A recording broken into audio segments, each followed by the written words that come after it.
Hello everyone. তো আজকে যেহেতু নীলষষ্ঠী, সেই নীলষষ্ঠী উপলক্ষে আমি উপোস করেছিলাম। আমার মেয়ের নামে নীলের বাতি জ্বালিয়েছিলাম। তো সেই জন্য সারাদিন না খেয়েছিলাম, জল খেয়েছি, কারণ আমার যেহেতু গল ব্লাডার সার্জারি হয়েছে, তো আমি জল না ডিহাইড্রেট হয়ে যাবে না, আমার শরীর খারাপ হয়ে যাবে। তো আমি জল খেয়েছিলাম। তো আরেকবার আমি সাবু খেয়েছিলাম, শিবের মাথায় জল ঢালার পর আমি সাবু খেয়ে নিয়েছিলাম। তারপর এখন রাত্রেবেলা এখনও আরেকবার সাবু খাচ্ছি। তো এই দেখো,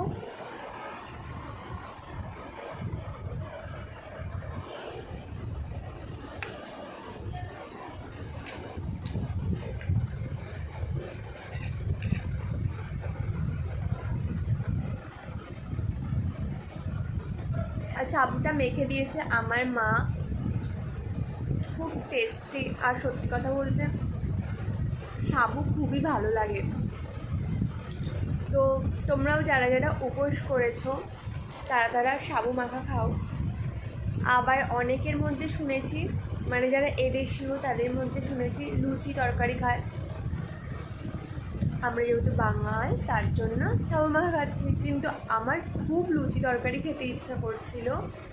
মাকে বললাম লুচি তরকারি বানিয়ে দিতে, কিন্তু মা বললো আমাদের যেহেতু নিয়ম নেই, বানিয়ে দেবো না।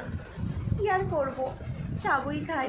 তো তোমরা কারা কারা তো তোমাদের কাদের মধ্যে লুচি তরকারি খাওয়ার নিয়ম আছে, আর কাদের মধ্যে সাবু খাওয়ার নিয়ম আছে, প্লিজ একবার কমেন্ট করে বলো। আর কারা কারা নীল ষষ্ঠী করেছো সেটাও বলো।